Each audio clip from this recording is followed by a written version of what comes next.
नमस्कार साथियों, आप सभी का इंग्लिश कैंपस पर स्वागत है। हिंदी टेक्स्ट पाठ रचनाओं के क्रम में आज हम देखेंगे यूजीसी नेट इकाई 6 में लगे हुए उपन्यास परीक्षा गुरु के संबंध में। इसमें हम उसका प्रकाशन, महत्वपूर्ण बिंदु, पात्र परिचय, कथा सार और प्रमुख उदाहरण, मुख्य परीक्षोपी तथ्य, जो भी चीज़ें पूछी जाती है वो सब हम देखेंगे। तो आइए शुरू करते हैं। परीक्षा गुरु लाला श्रीनिवास दास लेखक, प्रकाशन 1882 ईस्वी में। आचार्य रामचंद्र शुक्ल ने परीक्षा गुरु को अंग्रेजी ढंग का पहला हिंदी उपन्यास माना है। अर्थात रामचंद्र शुक्ल इसको पहला हिंदी उपन्यास बताते हैं। ठीक है।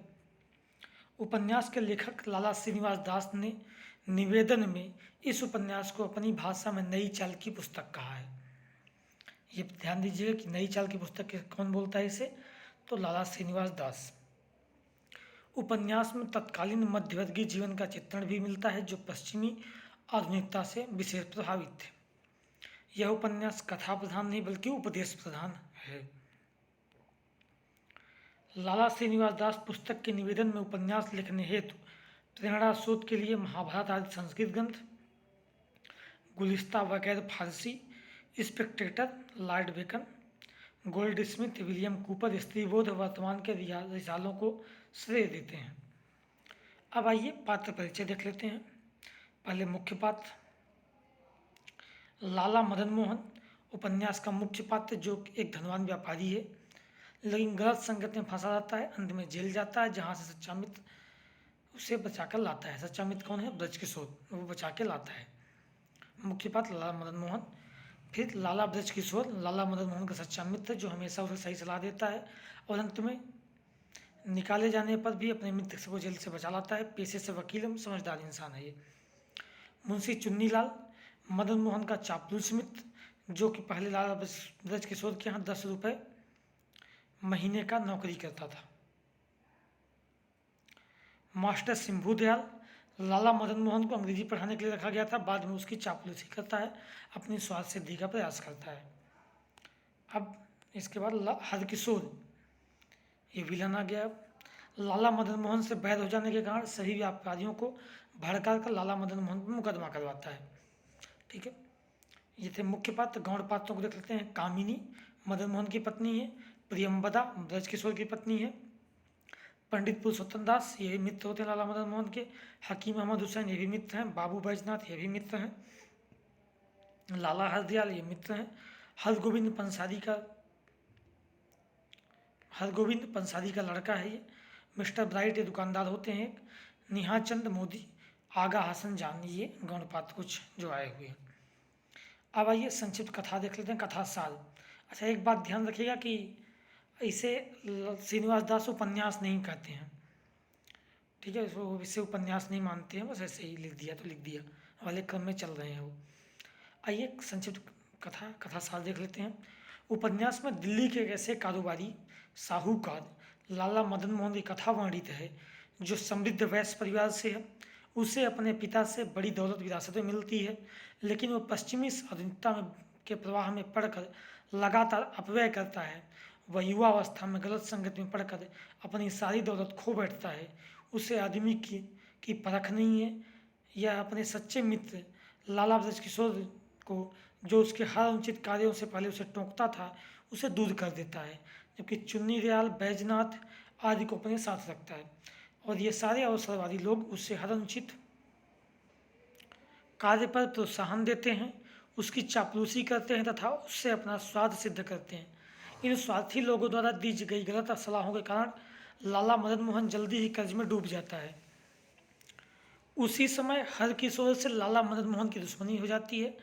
वह सारे लेनदारों को इकट्ठा करके लाला मदन मोहन पर मुकदमा कर देता है। विपत्ति के समय लाला मदन मोहन के सारे कपटी, लालची, मौका परस्त मित्र उसका साथ छोड़ देते हैं। अंत में सच्चा, शिक्षित, बुद्धिमान वकील मित्र लाला ब्रजकिशोर उसका साथ निभाता है और उसकी खोई हुई संपत्ति उसे वापस दिलवाता है। अंत में लाला मदन मोहन को अपनी सारी गलतियों का भी एहसास होता है और वह चापलूसी करने वाले मित्रों तथा दुर्व्यसनों से दूर हो जाता है। अब आप लोगों को समझ में आ गया होगा कि ये उपदेशात्मक क्यों है। ठीक है। संपूर्ण उपन्यास 41 प्रकरणों में विभक्त है। याद रखिए, प्रकरण दिए हैं 41। देख लेते हैं कौन कौन से प्रकरण है। पहले पूरा पेज ही लगा दिया इसमें। तो सौदागर की दुकान, संशय, अकाल में अधिक मास, प्रामाणिकता, संगत का फल, हाथ से पैद करने वाले और पोतड़ों से अमीर, मित्र मिलाप, विषयासक्त, साहसी पुरुष, भले बुरे की पहचान, दिवाला, सावधानी, लोक चर्चा या अफवाह, सम्मेहा, फूट का काला मुँह, सभासद, बातचीत, प्रबंध, इंतजाम, नैराश्य, नाउमीदी, सज्जनता, चालाक की चूक, सुख दुख, अदालत, बिगाड़ का मूल विवाद, मित्र परीक्षा, पत्र व्यवहार, हीन प्रभा, मित्र अथवा पी, स्तुत निंदा का भेद, सुधा, शराब, धोखे की टट्टी, स्वतंत्रता और स्वेच्छाचार, विपत्ति में धैर्य, क्षमा, सच्ची प्रीति, स्वतंत्रता, प्रेत भय, कृतज्ञता, सुधारने की रीत, पवित्रता, सुख की परमावधि। ये टोटल 41 प्रकरण हैं। अब आइए महत्वपूर्ण बिंदु कुछ देख लेता हूँ। और उपन्यास में प्रतीकात्मक रूप से ईस्ट इंडिया कंपनी द्वारा भारत के आर्थिक शोषण और लूट का चित्रण किया गया है। इस उपन्यास के हर प्रकरण की शुरुआत संस्कृत, फारसी आदि भाषा के साथ साथ इंग्लैंड, यूनान आदि के प्रमुख विचारों से होती है। उपन्यास दिल्ली के आसपास की बोलचाल की भाषा में लिखा गया है। उपन्यास में आए पदों को ब्रज भाषा ब्रज है, जबकि गद्य की भाषा खड़ी बोली। ये उस युग का प्रभाव है। भारतीय युग के समय लिखा गया तो उस युग में ब्रज भाषा पद्य थे और गद्य खड़ी बोली में, तो दो इसमें भी दिखाई देता है। उपन्यास में तत्कालीन समाज में व्याप्त शिक्षा, लोक प्रपंच, दिखावे और दयनीय स्थिति को समस्या आदि पर प्रकाश डाला गया है।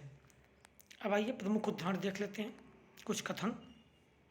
अपनी भाषा में यह नई चाल की पुस्तक होगी। यह सच है कि नई चाल को चीज़ देखने को सबका जो जी ललचाता है, परंतु पुरानी रीत के मन में समाये रहने और नई रीत को मन लगाकर समझने में थोड़ी मेहनत होने से पहले पढ़ने वालों का जी कुछ उलझने लगता है और मन उछट जाता है। निवेदन अर्थात भूमिका में लाला श्रीनिवास दास लिखते हैं। भाषा आप देख सकते हैं कि भारतीय युग की है, तो बोलचाल की भाषा और खड़ी बोली मिक्स, ब्रज और खड़ी बोली के टाइप का मिक्स भाषा रहती थी। बलायत को सब उन्नत का मूल लॉर्ड बेकन की यह नीति है कि केवल विचार ही विचार में मकड़ी के जाले न बनाओ, आप परीक्षा करके हर एक पदार्थ का स्वभाव जानो। ये मिस्टर ब्राइट कहते हैं। प्रीति का सुख ऐसा ही अलौकिक है। संसार में जिन लोगों को भोजन के लिए अन्न और पहनने के लिए वस्त्र नहीं मिलता, उनको भी अपने सुख दुख के साथी प्राणोपम मित्र के आगे अपना दुख रोककर छाती का बोझ हल्का करने पर, अपने दुखों को सुनाकर उसके जी भराने पर, उनको धैर्य देने पर, उसके हाथ से अपनी डडवाई हुई आंखों के आंसू पूछ जाने पर जो संतोष होता है वह किसी बड़े राजा के लाखों रुपए खर्च करने से भी नहीं हो सकता। लाला हरदयाल कहते हैं, परोपकार की इच्छा ही अत्यंत उपकारी है, परंतु हद से आगे बढ़ने पर फिजूल खर्ची समझी जाएगी, अपने कुटुंब परिवार का सुख नष्ट हो जाएगा। लाला ब्रजकिशोर कहते हैं, हिंदुस्तान की भूमि में ईश्वर की कृपा से उन्नत करने लायक सब सामान बहुतायत मौजूद है। केवल नदियों के पानी ही से बहुत तरह की कल चल सकती है, परंतु हाथ हिलाए बिना अपने आप ग्रास मुख में नहीं जाता। नई नई युक्तियों का उपयोग किए बिना काम नहीं चल सकता। लाला ब्रजकिशोर कहते हैं, मनुष्य जिस बात को मन से चाहता है उसका पूरा होना ही सुख का कारण है, उसमें हर्ज पाना ही से दुख होता है। मास्टर शंभू दयाल का कथन है ये।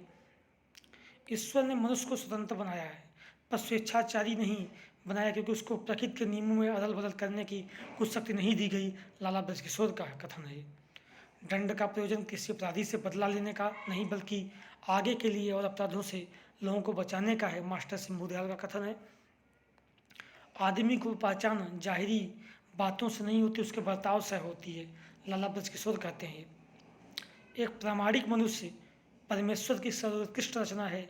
मनुष्य के मन के विचार न सुधरे तो पढ़ने लिखने से क्या लाभ हुआ। लाला ब्रजकिशोर कहते हैं, आदत की यह सामर्थ्य है कि मनुष्य की इच्छा न होने पर भी अपनी इच्छा अनुसार काम करा लेती है, धोखा दे के मन पर अधिकार कर लेती है। ये लाला ब्रजकिशोर का कथन है। अब आखिरी कथन, मनुष्य के चित्त से बढ़कर कोई वस्तु कोमल और कठोर नहीं है। लाला ब्रजकिशोर का कथन है। ठीक है, तो ये था परीक्षा गुरु उपन्यास का संक्षिप्त विवरण। ये ज़्यादा महत्वपूर्ण उपन्यास तो नहीं है, लेकिन ये आजकल के नए परीक्षा पैटर्न जो नेट JAR का बदला उसमें से इससे ही प्रश्न आने लगे हैं, तो ये हम उसके पात्र प्रमुख कथन महत्वपूर्ण बिंदु आज सब हम लोगों ने देख लिया। ठीक है, धन्यवाद।